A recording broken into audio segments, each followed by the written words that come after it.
abusiafo yema obi bia akwa aba 2AJ TV. Said there be a money say dwumadie a iguso a 2AJ TV there be the programs ahodo e de ba no. Ene yaba e papa enchen.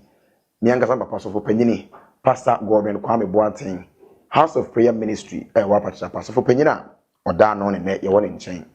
Dwumadie ya to din say hwe konkron no esesei. Ene yenim sade asantefo Bible na ka ene sade hwe konkron no so e ka di nti ene aware ahodo na egu enti yaba papa nchen ene ne betwe nkomo na yetie dia ehomo papa akwaba ya oba na opome adom na nse nyame adom anopai yenim sade ene wiase esiri kofa aware ho yenim se Kristofo do na wode na egu esene wiasefo no kro hu ware esene yei na ebi se eye ma na bi na ni suban ebi se ye mema ebi se ye do na ni obi se enne eye ejapade ana nipa epre aware mu enu nti na enche enti anopa ye pese o ma ye nchimu kakra de ama enne aware egu dodo na medase di nti ama ne aware bebrebe na egu kankane Kristofo aware bebrebe mama ka se mi se o se wiase no bibi o wiase bia o manoa ya ka manoa an se o mo ye phones no utimi koto phone wala auto phone na wonni mu kra na blodi na oyeye no waye bibi pipa today kakra bi eshim so na so ni reading nko ade a obetima hwe sa manoa no so na o de repeat the kind of machine na okotoye Samson na ware so te ni oya awade na Nyankopon no o de manoa ankasa ato but kwan na ese ye faso a ye be use sa manoa no na de ya ware yi no ya to akwane enti niema ama awale pi na egu edoso papa but say ye hwe Bible mu a na ye de niema de si niema na tototo niema ya ye be hu de ntia say bi si odo ne ni obi si ne obi si ni wono e fa na bi ye no kre but asem ne say ye nko ade ni hini no de ntia ma de no entimi enye yi na chese se bibi wo hono ma eta wade achi wa bre ni papa kabo mu so mo ware no bibi wo ta achiri eye ho mfama na ho na mfam both spiritual and physical but it say ye hwa niema etimi ma aware egu no ebi ye te se efe ebi te se soul tie but for beka say jintarada ne so nye so na but ebe wuram na ebi no so ye se ma na kasa nhye da mu ma so ta se and then me ma no mu ma anda se mu ma ni abebrebi wo ho ma ni so se ma nyemu ma no da bi on say na ndika ka say ma no asem bi no in the Bible perspective no me be ka ma no bi asem it is a wo hwa ba ko ye soul tie ana ba ko so ye say memma nkasa enhye da mu ma ene ebe ko memma ne side no okay e ko memma ne side no de ntia mu ma na ntia ma wale ntimi nya no me say the next day ne be san ba ma no so side di wo hwemu a so tani di ni penya ba bibelbe adwene ko na bibel so ndim ade koro krampo ene bi so memma na omo san mu ma no and then say memma ni mu ma no wo kire mu a ebi de say memma no ntimi hu ma no say omo nim nyansa so te memma bibel hu say ma nim nyansa na afi so memma no so ensan hu say emma na yo mo boafo na omo nsan so say hu say emma na ye gift te say nke ka te say sofo say sofo mte de ma obi abu me de ma ma me kro ochen me wo me abu me no gift bi a Nyankopon de ama me so ti ase so memma nya hu say emma nkasa sa de ni bi omo ye gift do so kan Bible na say do anya awale no anya Lord ho ni so the favor we are sa de ma ni pa da so ko ye favor ye de eba ho ombe e beti de ti papa yemra na oka soul tie ene se memma emuma soul tie na nkasa ni nchire mu ni sen se ye ka soul tie na ni nchire mu ane se okra mienu a achechire so hu wo de kra mienu achechire wo kwan be so enti ba ne se soul tie ni gina wo se se ma se me ye bema na mbehia oba na me ne oba no enya affairs me ne da spiritually no and then physically no yakwa pam is a covenant Yenya so say covenant bia de spirit tachi. Every covenant. Wa bere o manfo no ani si anka se bia. No, you so many types of covenant e o wiase. Your verbal covenant. Say obu okra obi one oba ne tia. Me de u jamia me wu ana u jami ntimi nware. U jami ntimi ntina. Ene ye fe no verbal covenant. De de ano na ye de ba de kai. Ye de omudi moja. Ohun. We twa moja na we twa moja on say de ba de asia. So ja say. Eno so wo ho. Ye wo ebu okra, you say ye wo enwi ni nwi kwa de wo ho. Ene wa tale ni atale. Timi de atale na atale so nya covenant. So kan 1 Samuel chapter 18 na we can finish 3 and 4 ne bana. Bible say Abra David kokum Goliath wi na oba no Jonathan and whom say open no say Jonathan David kra chichire. So what I say enti Jonathan kra chichire David ho. Na so manya covenant no. Enti ye were so many types of covenant. Edi ni penya. You won't say obu okra na obi was Jonathan kan na be chichire David ho. O abra David ni mo. David hu we. Isi ye ro abu hu enti wo de be share oba na so oba betime nya dobi. E dia ma be ma bia be ma no kwa ni hu hwe in a spiritual form so much chichi so tie no. Say what you wear bia obitime do okra de be sao. Unim. E na be otimi da ba ko be so be da na obi ni de ba dia. Da no. Okay. Ye wo so tie. E na wo so na kwa akoda. Oni dam kwa wie say kim dia. And then Yankopon ni so no. Mo chechire okra mienu abom. Okay. So what I say na say. Enti say no ma bebebe ni ma bebebe chechire kra ya da dia. Abom. Na woni chire bom no so no. O man separate no ya antitim ya mbreki. Na papa edim se hwekonkon ka asem bi se berema bi ehu oba bi ana berema bi sia oba bi na one da onye ne ho ade a onhwe ni tere ma na ne yire. Enti se berema bi sia oba bi ne oba bi ayinhie mu ana one oba bi ada. Na se wanye ne ho ade empra twen kwan so bia ko ne ba bi ebi kuro hono ma bi a berema ne tu kwan ana ka oba wantene nkan biu ebi so hono ma e bi a kasakasa na ba ne obi afa ne ba bi enti ebusuafo kura ni mu bom kosi akwantum na twem pana obi ani mu ana mutumatete ti eye de na saa ade wetim se ni kofu kreti mititsere ema edi wonya. Okay, on say medika ka se mi say obi na obi da on mi say be ma hu nso e ko oba ho on say blood e mojaw. Okay, so what I say enu dina say be ma sperms e ko o de say oba e ho a na kwa akodane enipa mu a enti sperms ankasa e blood e moja eni say be ma no oba hia na say be ma no hu nso ko oba no ho a spiritually no omadi moja fra enu dina Bible can say oba beja na jane na ho no ne ho akofam ne yire. So what I say no number ako tie me ni say yo say nke ka wo number ako pa na say nka wo nua wo nua say na ka me wo number ako ko mo na wo firi ba ako firi moja ba ako ba ga de na wo say be ma ene obi koda na say one yire ko bata ho no me ho number ako it means say obi no obi da nti na Bible etia say obefa wo nua wo fa wo nua na say mo de ka ye de ba dia achechire enti woni wonu ntim nya wona namba ako na mu se wo kokoware a na oni oba ni hia spiritually no ma be wona namba ako mo de waka ye de ba dia achechire enti wo hia sister ama no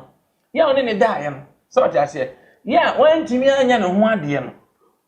na bibi si ye na obi atete ntam ko ye no ana ono so ko hia bi abra kofi wasa na sa hia die bi obeko na obema bi ehia ema be mako tam bia na oba bi so ehia me mako be se tam one sa mema ni nyina so ye de ba de achechire enti se nya ko chechire sa ni wie se ekinwa de na ba na se obi ade bi ebe piepie ndabe se oni the last one bi ase dia Mr. Flag ko hia no so mbe ware a afa so na achechire woni mu no se bi de ba de a da ne ho adi ndi we so bi wo kra obabu ko ne ni kunu hia ayi so picture ne former boyfriend bi anim no ti na de ba dia ahia so that so na say enti ekoba sa dia na yesa wale ntimi de ba ni nyina so enti spirit na wo mu no ni nyina be di ahim sa be hausa eni da Bible kan say senko bi hia obi no ne da e ho no wa chichi nti o kwa ne ho ade na je say papa metiase ya na awade no nye yakotua ensa edi sika akoma busuafo mu David awade na nkasa de say wo kotua ensa no so no ko busuafo ye process say wo kwa ko hu no say wo ntimi fa bibia akwasa and there say wo kotua bibi na ya ahyeso de but that dia ebe ma won say every they say agreement and I say ade bi o wi asibia no agi say covenant agi say bibi apam ye de ba dia ekoso enti tina wale ya ho yakoja so dem so ho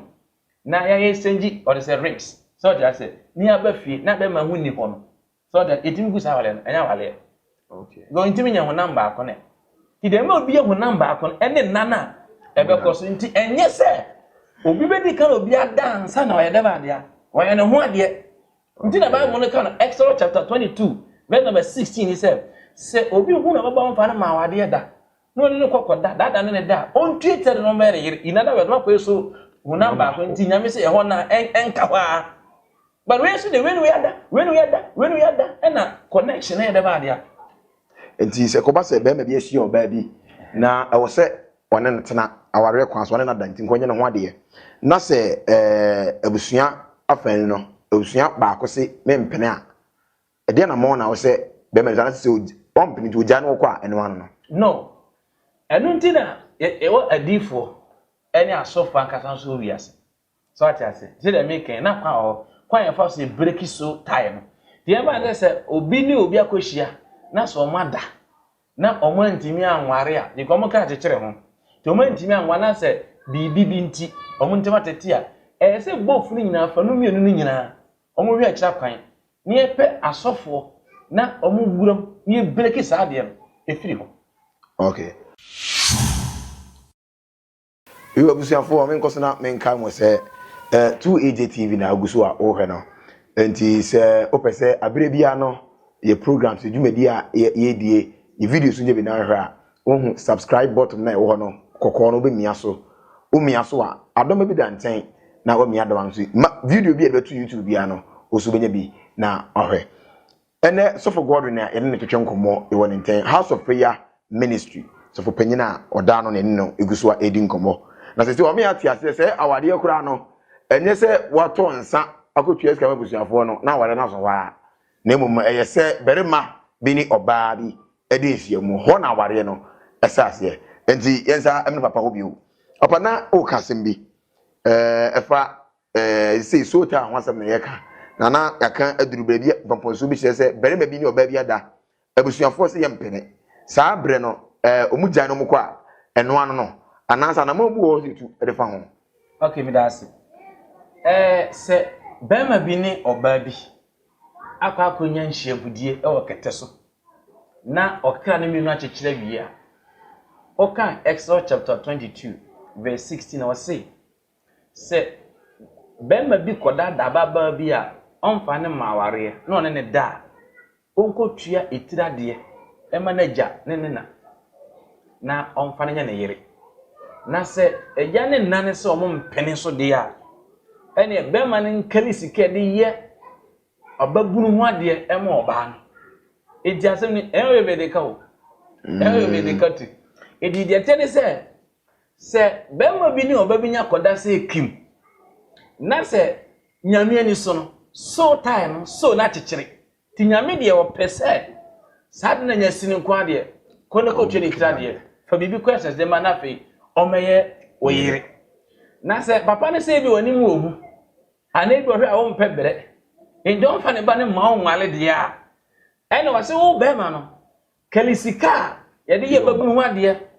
ring sika so de ase bible de ye se se de ne de ye oba hu ade wase sa de de ane kalisika no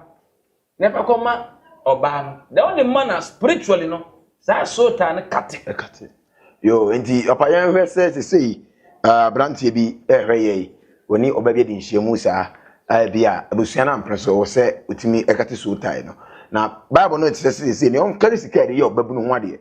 enne obi awari owade ye no de 2006 na ye obi de 10,000 na ye obi de 20,000 enti bede ye hunu se sika sei ne ekere di kuma oba na ye babunu ho se asam ne se ebia so ka akwale oba abusua bia ne de woje wala busua be ka se ye nton nipa in other words adia obana koma ebeto ne yam edun se ma bebebe ehunhum tie me ma bi obabe wo munnim be ma na kwa na fast ni jan wanti ase da enti da bi obetna se bia no akwasi de wanwe obebere saa so kenya na di wachi ene na ma wole bebebe egu saa no ko mema bi ni ma bi ajaye ya anya hoguno so ena mo so mo kra chechire enti link ni dem dada enti otra se kasa ya ese yadwuma enti se wonimu a pesika bi a oba ne bajam na koma ya daba dia atode yam won se ma bebe ye asofo ye difo ebi timba wonche wuti hwe de kan se bi oni si sabi hia ne sensensen pe bi koma no so de chewa ho beto na je se spiritually no na ne ko da no bibi akoso o ibi tia wo ti de baba wi ne boni bia e ba straight nti yago pompa dwaman no ti e ka se nya dwaman so fe ntimi nkyem yo de nti yago pompa dwaman ne nyina ni because kunya no bi da o kra tetire ti na first na ye maame nom obi wo a ohunu be ma da obi nso ohunu oba da onso mutimi hia na se ye ko na se ko gi san wale ma be ma no oba na onso mutimi mo no kokora correct because omi no so de ba dia agichinti obi anim be ma bia ti onim se be ma no so timi ko one round no half 30 minutes 3 seconds onim se sa da be ma bia ate on tu sa no ba bia ate no no but here there we ba no akọ ma be 20 onim kwa bia so onim akra road onim joso na bibia onim ti woni we ko share se enti se de oni flag share na to na agye gine me na hwe oye me sei afi na sa flag so ta ya de ba dia edi ahima walem na fe edi yo papa nti ye we dey say e ma bere so hono me ne otimi shi aba bi o se me de me didi ma adwene ho nti oba bi so adwene so bi onede mina so ebu me makwasea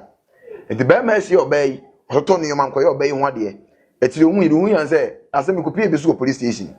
be ma bi shi oba bi etoto no yoma akoye oba no ho ade se ebeka bible so miensama be ma akoye oba no ho ade no ana oba no epe enkrofo na chese o ma se atwa mu ko wi abema no enema na to nyina mu sa ko wi aye ana oba no pu an ko oba ye guy ana oba ndi ne ma sa ne ma ka twa se emema mu za man nyansa o de it is oba ndi ne ma no ko nti nye be ma no fort nti sa so tai ya sa bri o ma tete ya oba ekoi o se be ma na sa pesika ko sane sa de na so pa ho to de a on se every covenant bia no wa o pa ho to o na se otu ho na mo agase abodua se ma bodua so cha se me na bodua no but wo na ma bo wo be so ho to a wo na se okobosom so na akoda na se pe ne to yensa fra mpa na me ba se me ma bosom pa no na mu me so ti wo be so ho to de a so wo kokko sane sa I say papa sabri obey woni na chi akwa obey anyane oni me be oba ne nam e de kopɛ no nka se eduru me bi ntina deep for de ba dia e wo ho no on se ye ba spiritual ayina ebi wo kwa nipa na se ebi wo ho omunkuna omutimi de aboye de ba dia esesa so ta se it is an okwa deep for no na so benya wo manya mensa wo so na da we betima tena se ahwe kwan ya be fa so a sa so no a teche no ebi fa ma ho ato bitime free ho ama ho ato amenko so nka se 2AJ TV na oguso a uhwe ene yese enioma ama ware no egurudo no ya be hunu se you so tie e wo honom tie so ye kra no etitire yie pa ye hwekwan fa so bitimi asane sane akra no na obi etimi ade no ho enti papa wo kwan wi so be ma bi so ahie oba bi aye no ho ade a ono ba ne te enti da ko be ma ba ko homa kra oba me kofi me ko adwuma ba na bufufu si ho be ma ne be duru fi a na oba ya 7 no kama ana adwani si ni ma wodidi wabra oguso odi ye ne bakoto ba da na aduane a kotira to mu ana otu mu awudi no oha na papa yi enu mutu ye na ofro ba no bisa ba an no kore ne sanse ani ehu anya otan enti no uni fie enti na so fufuo na bi si wa obedi na me ne nkra ne ye ne bi ana be man so onware oba ne bio eno mfom so ana se aduane on se esefo ko busa Yesu sa the same question na bia o se nti bi won ko ase asem bia nti obi no bi jaware ana ana Yesu ka se dabi na nti sabat makoma den nti na Mose mam sa akrata e di se mfa ne se oba akoye o de se aduane na kotra ye de ba dia abetom na onu wani no de so abema na bema abeto na se akora be yi wasotire se bia se ya se odo wo ho a na ntiase wo ho a enan se Bible se odo kata emfunso nyina so mo ba na woni mfunso aye so tiase na efa che no so te me kana se aha na afi wo de chenyi wi a yansa nka because odo na ho so odo ni ho de a ene sa de de wo jana de obituma jana but Bible mu pa de enye asemi ntimi nya walesa ana papa se chrokonkron suka e wo Galatians chapter 5:21 coming down o ka honhoma ba owi obeka ene ni da ho oba watimi ma yakotere nkwan ma wadie na se kotere no wo wakoka no sa obo be koka na poison won ho ana wo ton nkwan mu a sa abiri wadi kotere so nyale da se poison wa abo ho a ana ton nkwan be ma edi ewu ni nkwan kwanta be ma betima wu nti won san fa sa ba intena se bio won ne intena ma na chance bio se o the Bible side there said there can say enipa fam there ho Ewaka say bi oba na ewidi ne bato betima ye deba de akumema no but boni bi ne wonum so a enti mfa nche owi ase ti da ba ka say emi ni na ho a enda ho ne se no ne opa ubo oni adawa de se no oba ni da ho na me chew no se owi adu na fa twen me ba ne nya atra se di ene fe se nda ho se be ne ocha ponche ne kutum mu nyamba wi awu but me kana se but say but say e bia o de kotra betum but o na mpe kotra but ba bi won so mo be kotra pa so I didn't want ma eno kan hye danya de bia eso ayisa say yenye wo ha ba cha na wo kwacha na mo wo pa anamwa listen in the said akwa anya bone ndi na we se se pe na anya de ba dia o mpenti o da de bia o mpe na be kan tem de ka so do wo ha na ntiase wo ha se ta se kasa asem no so de na bibia tucha na tie se awrija yenye we de awrija ankasa de Bible because de ntom ka so pende ka so ta na kasa o ka na achichiri o tinyi ni so betim sa emu se waka de Nyankopon entini nipa ntam tete o se nyame hu nkwa home na de ba dia egu nipam nipa be ye o kra asefo in other words let us say anke hwe no wo Bible fam asenka be ma ne oba kwa akodi nhyiamu a ne hu nsu akọ o de say oba no ho no mo kra chire Nyankopon ke ka Nyankopon so hu nsu ni se ohu bi ye de ba dia egu yemu no enti isa umakwa baby o ye 2AJ TV me say subscribe na if video bi e bebe bia no oso onye bi na ohwe obetimi so do comment na wadwen nsere nkomo a etwetwen o he video no ye betimi wadwen nsere ana de won tie ase question na wo abese obusa no obetimi de ato ase e de amaye enti isa atena se bi o a na ye de mu enchechemu e de abro and papa say ye hu say awrija no nye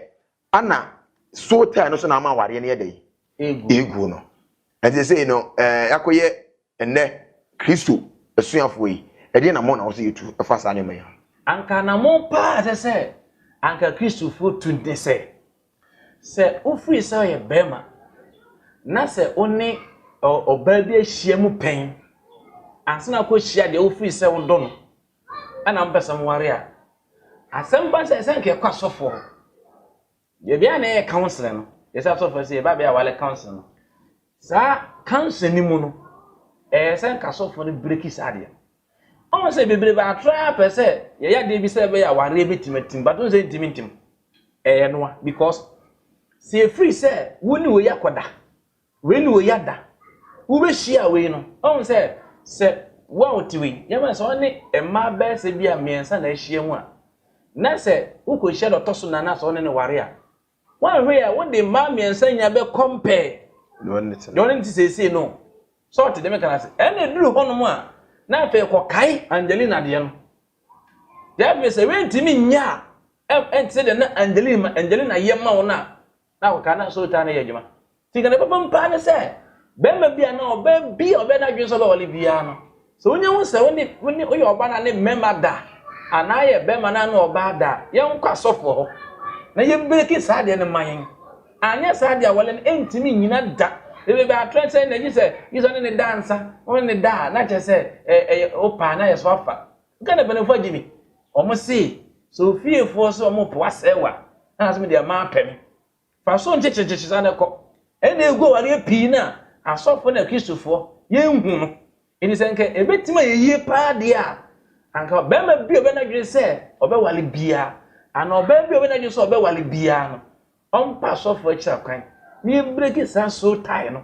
aka na acheche no obi di acheche no ya ansa na wo ba we so no ye break it through wi a afebe te say afina sa be si new way so anya sa de a se e bo kwan we baka so nim so obi nim ahwa pankro no nim ho etimatim nim ho we wonim ho ya ba say wo si oyo ba wo si so no me cha de kakra bi o oyo ba wo si so no oni ma be say 5 na atena ebi obi atimi no da be say fan say bi a 2 rounds and 3 rounds week bi ebi a utimi conference utimi obi da fan say 3 times a week I say 2 rounds week na e say no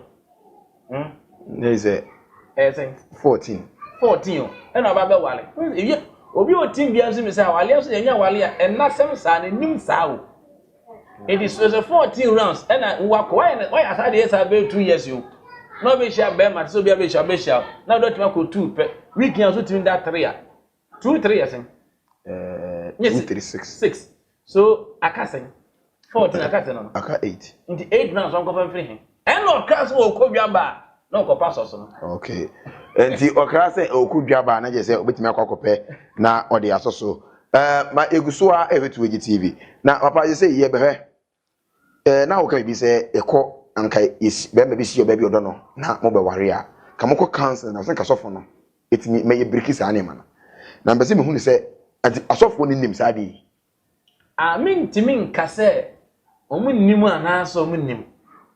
ba de me kan se menya sure se bebrebe na nim se sa de we ne hanipa bebe na nim but we are doing na ye chesa brain ntia e wapa but me trust no na me sua ade na nyankopon ma me sa insight na me no chechiri so te me kana se enti me ntimi ka se aso from bebe na nim na so nim but de me kan se menya sure se e bi nim sa because how do you idea a play window asofo ni bimpo ka asofo bi won ma odikan fa ba bi ansana oba be ware de obu akọ ne yire daje so picture ne ex girlfriend bi onu so no bi de otim bo ne ex girlfriend bi no obo ni di ena mo bi bo bi din say bi a o hye no ka say tiwa ena ye wahye tiwa bi am ko hia no so ta ne weke enti aso na ka say ye nhye da nim sade we di ni panya eni de ye so bo ka fa so a awalija ye ebe jaye na ye ntimi no